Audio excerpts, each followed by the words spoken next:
Graças, paz, povo de Deus, amém? Estou muito feliz com este tempo que nós estamos vivendo. E dentro desse tema, recomeçar, o Senhor me deu o tema, vai desistir por quê? Pergunte para o irmão que está do seu lado. Vai desistir por quê? Fala bem forte, vai desistir por quê? Eu até pensei em desistir lá atrás. Há 1 ano atrás eu pensei em desistir. Mas se eu tivesse desistido, o livro não nasceria. Se eu tivesse abortado a missão lá atrás, hoje um filho profético não estaria nascendo. Então não desista. Porque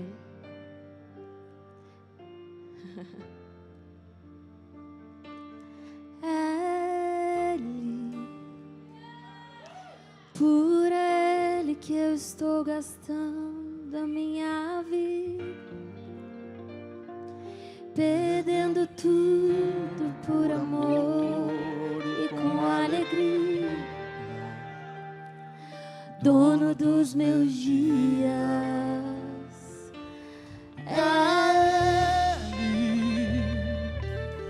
Por Ele que eu estou gastando a minha vida, perdendo tudo por amor e com alegria, dono dos meus dias, e Ele virá, soberano em poder, Ele virá, e o governo está nele. Vejam, Ele traz consigo a sua recompensa. Quem é que perde tudo pelo Senhor, com amor e com alegria? Existe um nível de maturidade muito grande para isso. Para você perder e continuar alegre. Para você perder e continuar fiel. Queridos, recomeçar no hebraico é shinoe, que significa mudança, transformação e um novo começo. Existe uma nova história que o céu já determinou para a sua vida. Existe um novo começo. Ah, mas a minha empresa está falindo. Não importa, Deus é especialista em fazer tudo novo de novo. E eu não sei se você entendeu, o céu desde o início do culto, ele já começou a liberar uma novidade de vida para você, para a sua história. Sempre há esperança para a árvore cortada. Há algo impossível para o seu Deus? Para o meu não. Existe algo impossível para o seu Deus? Abra sua Bíblia comigo. Em Jó. Capítulo 1.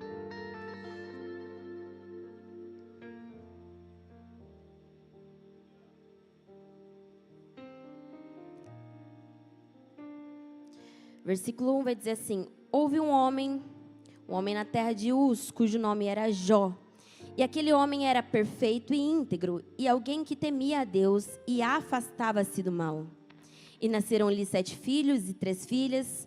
Sua posse também era de 7.000 ovelhas, 3.000 camelos, 500 juntas de bois e 500 jumentas, e muitíssimos os seus servos, de modo que este homem era maior de todos os homens do Oriente. Lá no versículo 6 vai dizer assim: ora, houve um dia em que os filhos de Deus vieram apresentar-se diante do Senhor. Satanás veio também entre eles. E o Senhor disse a Satanás: de onde tu vens? Então Satanás respondeu ao Senhor, disse: de ir e vir sobre a terra, e de nela andar para cima e para baixo.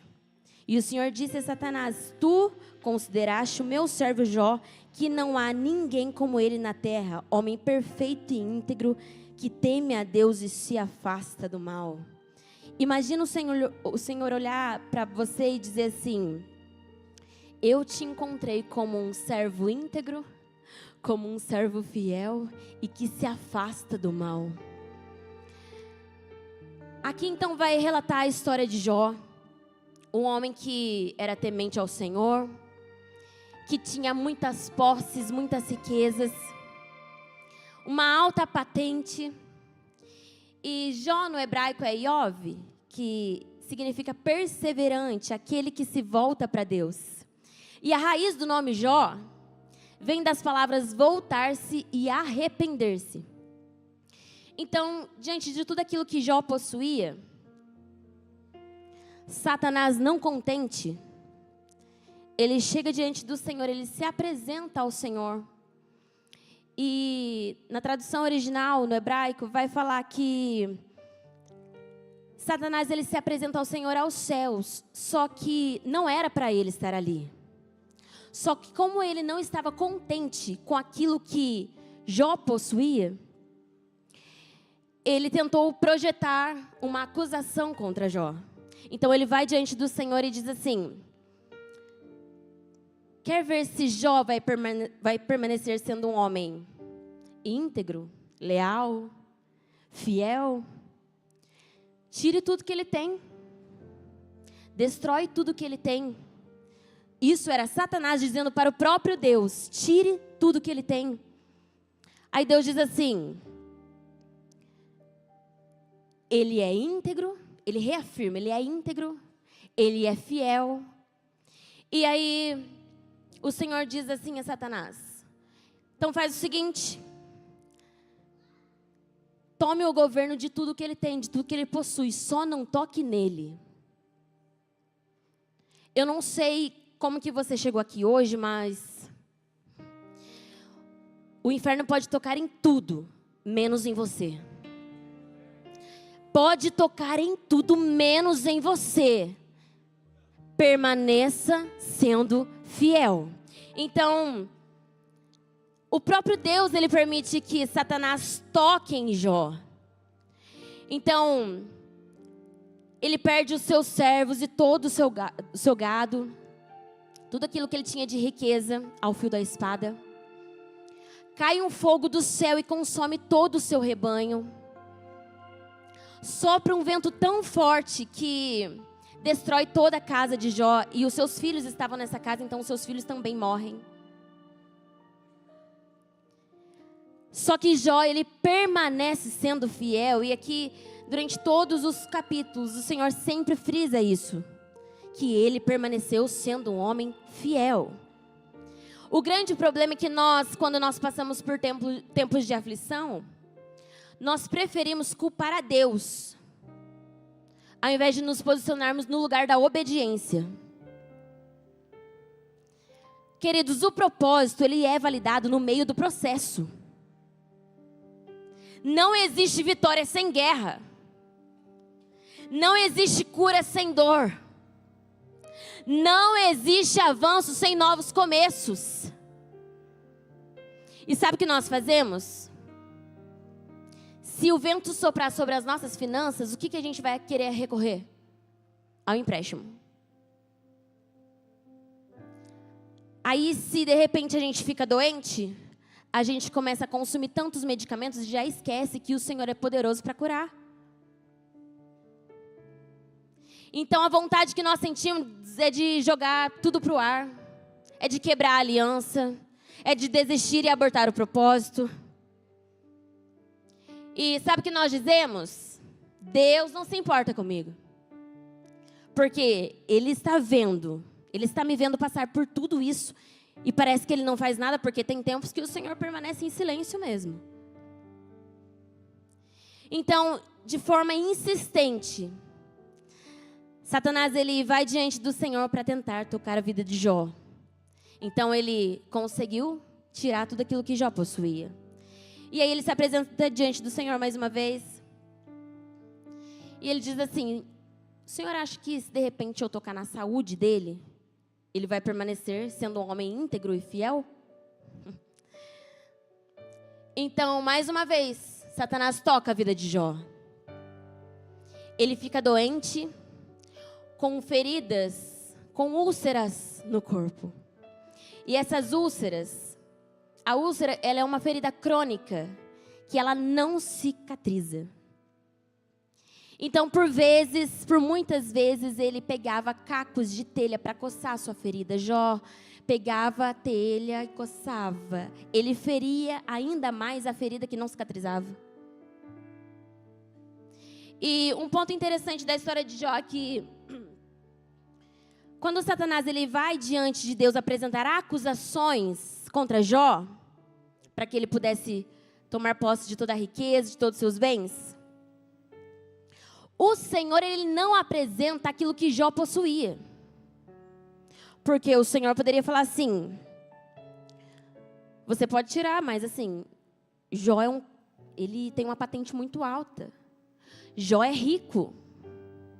O Senhor, ele não engrandece a posse de Jó. O Senhor, ele levanta evidências de quem Jó era. Servo bom, fiel, íntegro e temente a Deus. Sabe por quê? Porque o Senhor, ele não se preocupa com título. O Senhor não se preocupa com aquilo que nós temos. Ele se preocupa com a essência que nós carregamos e manifestamos. Não adianta possuir bens, riquezas, alto nível de reconhecimento, se o coração ainda carregar a infidelidade e a desonra. O Senhor, ele não está nem aí para as nossas posses. Doeu em mim. Mas ele disse assim: ah, tem faculdade? Estou nem aí, está tudo sobre o meu governo. Quem havia dado tudo que Jó possuía era o próprio Deus. Então por que o Senhor ia se preocupar se Satanás fosse tocar ou não? Ele estava preocupado com o coração de Jó.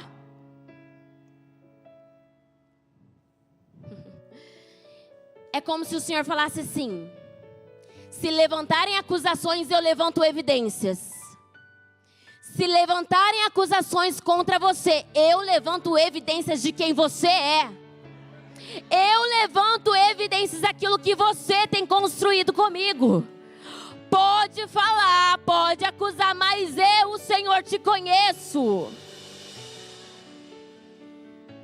Meu Deus. Porque o homem enxerga o externo, mas eu enxergo o coração. Porque a gente precisa ser sincero, irmãos. Quantas vezes nós conquistamos tantas coisas e um problema que desmorona a gente mantém posicionado, porque a gente não pode mostrar para ninguém que a gente está mal, que deu ruim nas finanças, porque o orgulho começa a implantar no coração, e o Senhor está dizendo: se eu tiver que tirar para tratar o orgulho, eu tiro. E aí, diante de toda aquela situação e estação tão difícil que Jó estava enfrentando, ele estava enfrentando um processo de dor. Ele havia perdido todos os seus bens, ele havia perdido os seus filhos, e ainda tinha ficado doente. Aí a sua esposa chega até ele e diz assim: vai viver assim até quando? Abandona o seu Deus e morre. Tem esposa aqui? Amém? Tem esposa? Levanta a mão que eu vou precisar liberar isso para a sua vida. A nossa palavra tem o poder de fazer viver ou fazer morrer o propósito na vida dos nossos esposos. E sabe por que muitas vezes eles não conseguem fluir? Porque nós roubamos a autoridade deles. Nós abafamos a voz de governo do nosso esposo dentro da nossa casa.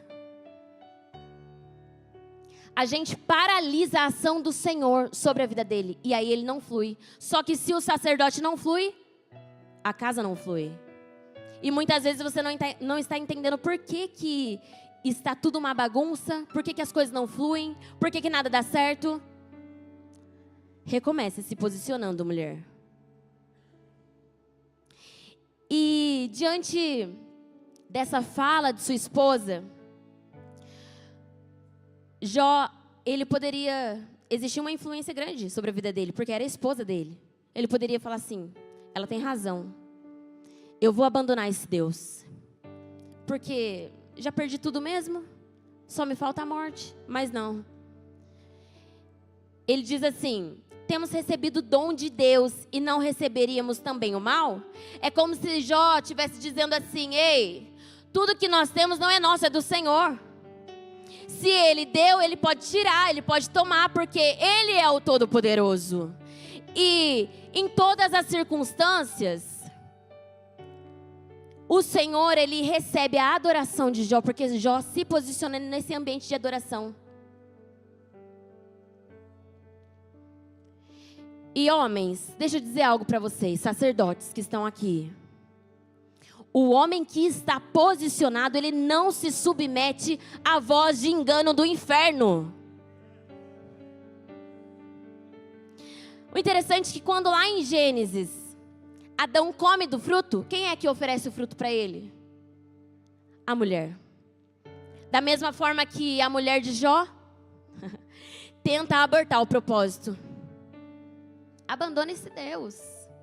Tira sua vida. Então aqui vai tratar mais ou menos assim. São dois homens com a mesma natureza, só que um está posicionado e o outro não. E aí um foi expulso do jardim e o outro permanece dizendo, eu preciso manter a minha integridade com o Senhor. Então, Jó mesmo passando pelo processo da forja, por um período tão desafiador, ele não deixou de adorar ao Senhor. Sabe por quê? A nossa adoração, ela não está conectada, não está ligada com aquilo que nós precisamos ou desejamos receber, mas com aquilo que nós precisamos ofertar ao Senhor.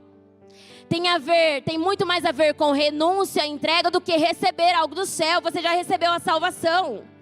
Você já recebeu algo muito precioso na cruz. Então agora é ofertar. Agora é entregar e obedecer ao Senhor. Querido, se as coisas apertarem, adore ao Senhor. Se o vento soprar sobre a sua saúde, adore ao Senhor. Porque quando a presença ela começa a valer mais para nós do que qualquer outra coisa, tudo que está ao nosso redor precisa se submeter ao comando do céu sobre a nossa vida.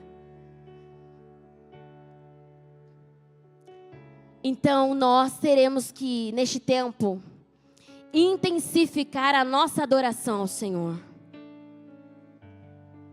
É adorar mesmo em tempos difíceis.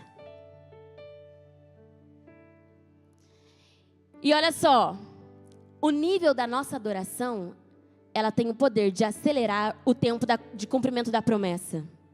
Eu vou repetir porque eu acho que você não entendeu. Quando nós adoramos ao Senhor, quando nós elevamos o nosso nível de intensidade da nossa adoração, o Senhor fala assim, agora está pronto, então eu acelero o tempo do cumprimento da promessa. Então aquilo que muitas vezes a IBG não tinha vivido em 10 anos, viveu em 5. Porque é isso que o Senhor faz. Elevou o nível de adoração da IBG. Então agora o Senhor começa a acelerar.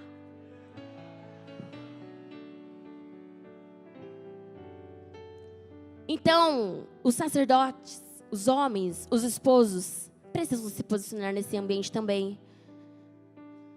Infelizmente, existem muitas culturas que dizem que quem sustenta o lar, a oração do lar, é a mulher, mas é o homem. Foi o homem que recebeu essa responsabilidade. E a mulher tem que orar sim, tem que ir para as madrugadas sim. Mas a responsabilidade de tudo que acontece dentro da sua casa, homem, não está sobre sua esposa, está sobre você. Vai ter que muitas vezes matar o galo, igual o Jó fez. Vai ter que matar o galo. É que assim, está numa outra linguagem. Mas Jó só quis dizer assim, eu estou matando o galo agora. Foi exatamente isso que Jó fez. Não vou dar ouvidos porque você está fora de posição. Então agora quem governa é a voz que comanda a minha vida. Meu Deus. Então, Jó, ele se posiciona diante dessa voz. Ele não se omite, ele não se esconde, ele se posiciona. E depois desse processo, onde ele estava doente, já havia perdido tudo, chegam os seus amigos, Elifaz, Bildade e Zofar. A palavra do Senhor vai nos dizer que esses amigos vieram de longe. E eles ficaram 7 dias e 7 noites orando com Jó. Então agora me responde uma coisa. Alguém que vem de longe, alguém que larga tudo, larga sua família, as suas responsabilidades, para chorar com você, é amigo sim ou não? É amigo sim ou não? Sim, eles eram amigos de Jó. Só que o que acontece? Eles passam da oração para a acusação. Oram 7 dias, mas depois eles começam a estranhar. Eles falam assim, não, Jó está passando por isso, ele deve ter cometido alguma coisa. Ele deve ter pecado, tem pecado escondido aí, tem pecado em oculto. Só que nessa situação aqui, não era isso que estava acontecendo. Só que, então, eles saem desse ambiente de oração e vai para este ambiente de acusação.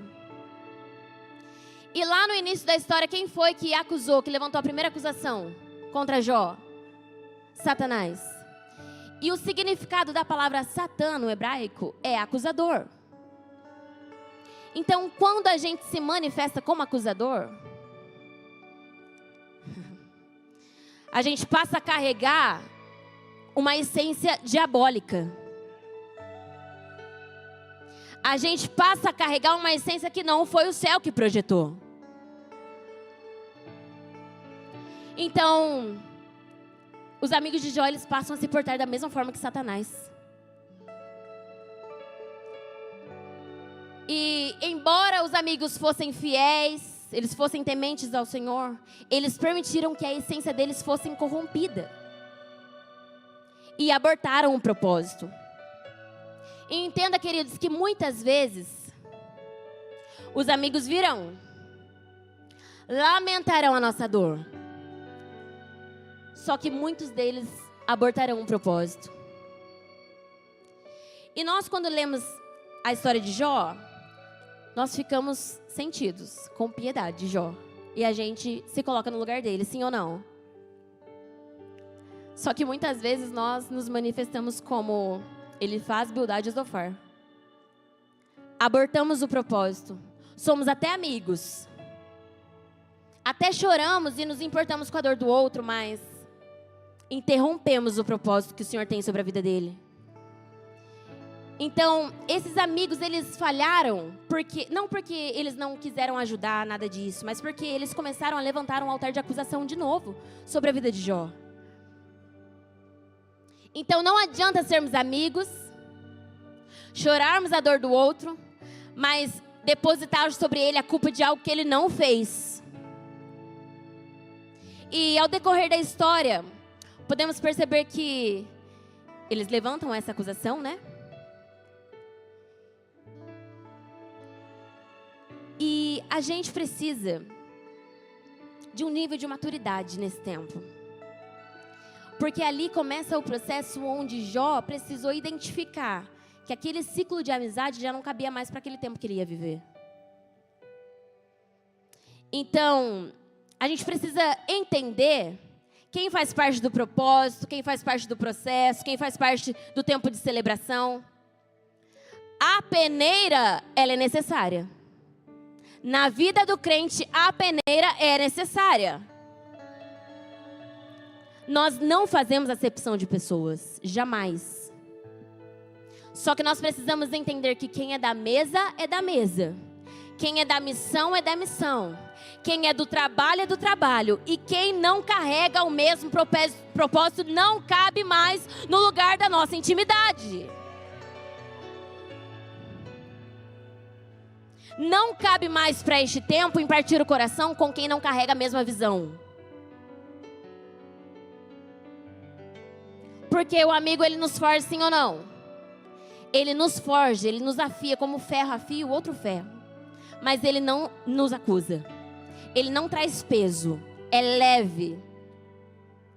Eles impulsionam, mas eles não oprimem. E então, nesse quadro que Jó estava vivendo, os amigos começam a trazer uma opressão sobre a vida de Jó. Então, o que ele precisava entender? Que para aquele tempo tinha sido bom. Agora, a partir daquela estação, não cabia mais. Então, existem amizades que para um tempo foi bom, para hoje não serve mais. E isso é questão de maturidade, de entender que existem amigos que o Senhor coloca sobre a sua vida para aquele tempo. Cumpriu o propósito, tchau, agora vem outro. Então nós precisamos identificar e discernir o tempo. Você vai deixar de amar a pessoa? Vai destratar a pessoa? Não. Mas não vai poder partilhar da intimidade.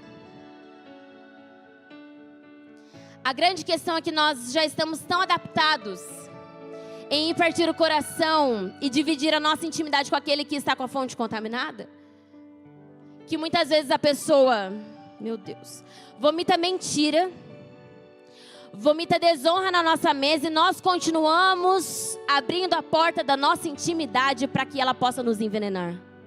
É como se nós olhássemos para a pessoa e dissesse assim, ela já é tão íntima minha, que só um pouquinho do veneno dela não vai me fazer mal. E o Senhor está te dizendo, eu desejo curar as suas mesas. Eu desejo curar o seu ciclo de amizade. Porque nós como cristãos, nós não podemos mais aceitar que infiéis acessem a nossa mesa, vomitem e a gente deixe de se posicionar. Pare de aprovar aquilo que o céu já reprovou. E sabe o que acontece? Nós nos tornamos parecidos com aquele que nós caminhamos. E a influência que estava sobre os amigos de Jó, de acusação, de opressão, atingiu a estrutura de Jó. Ele estava vivendo um tempo de calamidade. E quem aqui já passou por alguma situação difícil? Todos nós, certo? Porque crente passa por desafio. A vida do crente não é um morango. Então a gente passa por desafio, sim.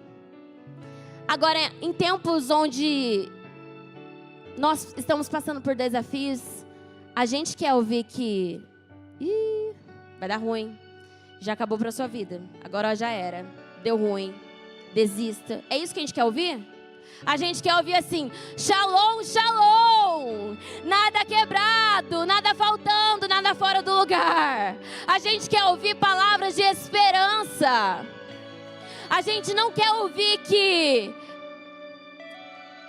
você pode tirar a sua vida, que para você não tem mais jeito. Não são essas palavras que nós desejamos ouvir. Agora imagine você numa situação de perda, de luto, de doença, tendo que receber isso. Isso é acusação do inferno contra a sua vida e você precisa paralisar hoje essa ação. Então, nesse tempo de aflição, o que nós desejamos ouvir é que vai tudo bem. E vou compartilhar um testemunho bem rápido com vocês. Nós passamos por um processo financeiro muito intenso na minha gestação. Não vou chorar.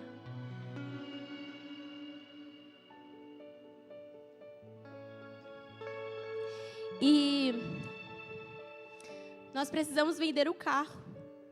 E eu passei a gestação toda dependendo de Uber para vir, né? E eu sei que muitas pessoas ainda dependem. Só que quando existe o propósito, sendo de Uber, a pé, a gente vem assim mesmo, né? Só que diante do processo, o Senhor, Ele levanta pessoas para não te deixar desistir do propósito. E muitas vezes os nossos pastores, o pastor Jadson ligava para o meu esposo e dizia assim, varão, não respondeu no grupo, por quê?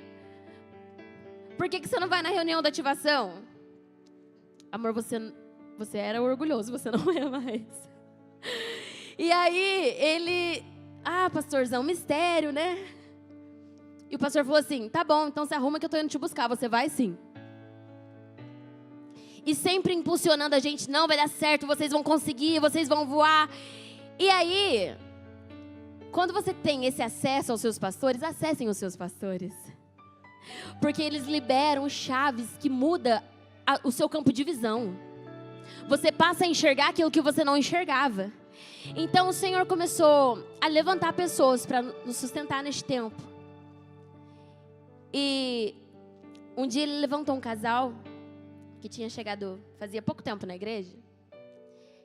E esse casal dizia assim pra gente: toda sexta-feira eu vou deixar um carro com vocês, porque a gente só usa durante a semana. E quando eu for viajar, eu também vou deixar o carro com vocês. E durante um ano, esse casal, toda sexta-feira, eles deixavam um carro com a gente. E muitas vezes abastecido, a gente não precisava nem colocar gasolina. E há 15 dias atrás, um deles foi consagrado a pastor. E eu disse para ele assim, isso aí foi em resposta às sementes que você depositou. Para você pode até ter sido pouco, mas para nós mudou a nossa rota. Queridos, existe um poder extraordinário quando você semeia.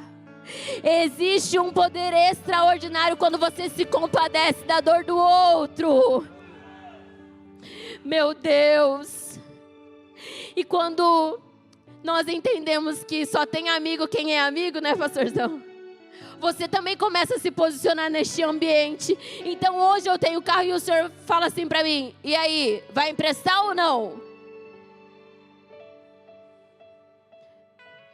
Vai doar a roupa ou não? Acabou de ganhar o perfume, eu já falei o mistério do perfume para vocês. Eu ganho perfume, o Senhor manda eu dar o perfume. Vai dar o perfume ou não vai? Existem coisas extraordinárias quando nós semeamos. Amém?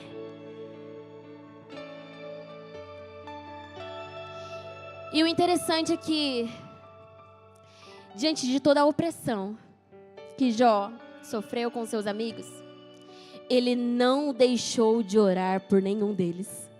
Lá em Jó 42:10 vai dizer assim: o Senhor mudou a sorte de Jó quando ele orava pelos seus amigos. O Senhor acrescentou a Jó outro tanto em dobro a tudo quanto ele possuía. Pensa bem. Primeira chave: ore por aquele que te afligiu. É fácil, sim ou não? Não, mas ore.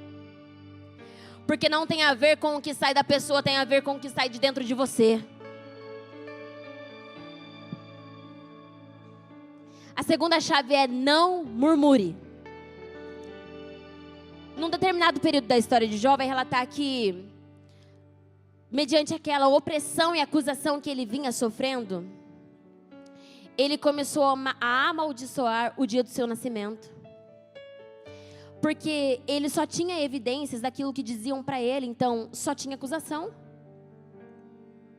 E então ele passa a duvidar de si mesmo. Só que nós sabemos que a murmuração, ela é a raiz da ingratidão. E geralmente quem murmura, caminha com outro murmurador. E eles se relacionam tão bem que a falta de fé se torna o alicerce da sua estrutura. Você já nem acredita que Deus pode fazer, e tá tudo bem, porque daí o seu amigo também não acredita, o outro amigo também não acredita, e aí vira uma bola de neve. Tá todo mundo falido na escassez espiritual e tá achando normal. Não é normal. E lá no capítulo 38, o Senhor diz assim: Jó, cinge os teus lombos. É mais ou menos assim: Jó, senta aí que agora você vai me ouvir. E é isso que o Senhor tem que fazer com a gente muitas vezes. Senta aí que agora você vai ter que me ouvir.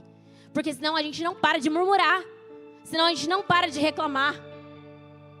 E aí o Senhor começa a dizer assim: Jó, onde você estava quando eu fundei o mundo? Jó, onde você estava quando eu criava a terra?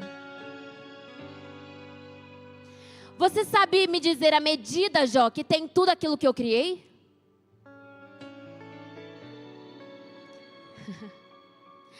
Onde você estava quando eu formava as nuvens, quando eu fazia descer chuva do céu? Onde você estava, Jó? Quem abriu o mar? Quem fez com que os corvos fossem alimentados quando toda a sua ninhada clamava por socorro? Porque o Senhor, Ele ouve até a voz dos pássaros dizendo: eu estou com fome. Aonde você estava, Jó? Você ainda estava sendo gerado e aí agora você quer contestar com o meu governo? Não conteste com o meu governo. Ah, mas por que, Deus, eu tenho que enfrentar isso? As coisas começam a melhorar e de repente tudo parece de mal a pior. Vai contestar com o meu governo até quando? O Senhor está dizendo: eu dou a vida, eu tiro a vida. Ou você não sabe que quem te formou não foi sua mãe, foi eu? Essa é a terceira chave. Não questione o governo do céu sobre a sua vida. E por que o Senhor permite que Jó passasse por tantas perdas? Ou por que o Senhor muitas vezes permite que nós passemos por tantas aflições? Deus tinha o poder de intervir, sim ou não? A questão é que Deus não dá jeitinho. Nós damos, Deus não. Ele segue conforme os protocolos. O Senhor, Ele precisava evidenciar para Jó quem Ele mesmo era, mesmo diante da perda. E nessa estação, mesmo sendo uma estação de deserto, de aflição, de escassez que Jó estivesse enfrentando, de forma pontual o Senhor chegava até ele e dizia: eu ainda estou aqui. Eu não sei se você entendeu, mas o Senhor está dizendo para você de forma pontual: eu ainda estou aqui. O governo ainda está em minhas mãos. Eu ainda não perdi o controle e nem vou perder.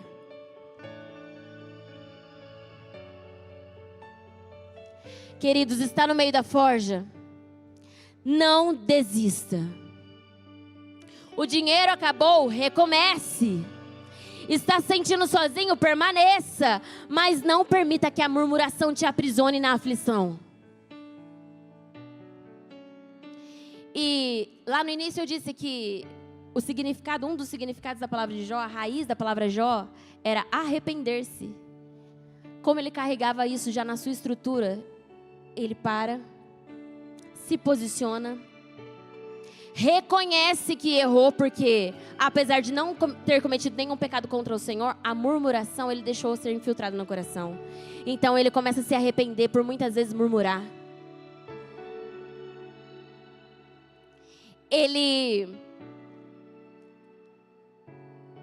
No momento que ele pensou em amaldiçoar a vida, depois ele fala assim: Senhor, foi o Senhor que me deu tudo isso?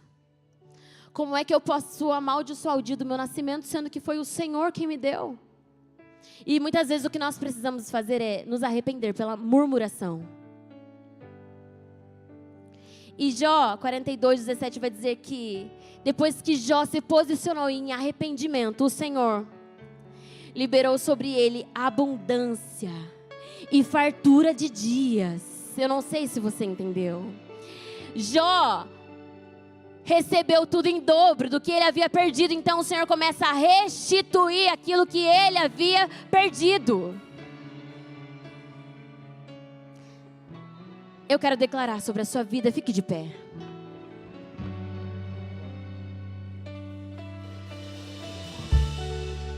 Eu não sei qual é o nível de calamidade que você está enfrentando. Só que eu sei de uma coisa: se você reconhecer que precisa recomeçar, se você aceitar a forja do céu, se você permanecer sendo íntegro e fiel, o Senhor trará um recomeço sobre a sua aliança, o Senhor trará um recomeço sobre a sua parentela. Não haverá o divórcio, não haverá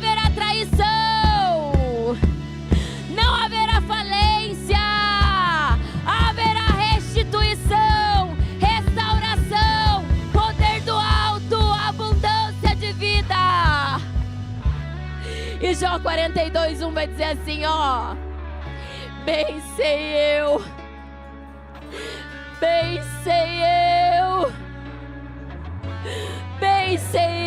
que tudo podes. E nenhum dos seus planos podem ser frustrados. Nenhum dos seus planos podem ser frustrados. Nenhum. Eu estou contigo, filho. Oh, aleluia, glorifique a Ele.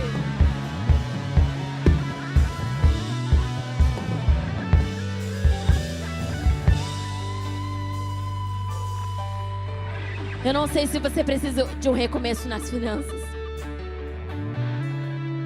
Eu não sei se você precisa de um novo caminho sobre o seu relacionamento, de uma estratégia do céu sobre como conduzir uma família. Eu não sei se de repente você chegou aqui pensando em desistir da sua casa, mas o Senhor diz assim: filho, eu estou contigo. Eu estou contigo. É como se Ele fizesse isso aqui, ó. Eu estou contigo, porque eu sou o seu pai. É como se... Tira a guitarra, pai. Eu estou contigo.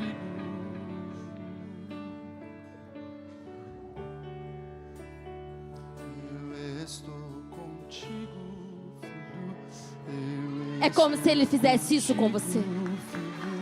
É como se Ele fizesse isso com você. Eu te pego no colo. Eu te pego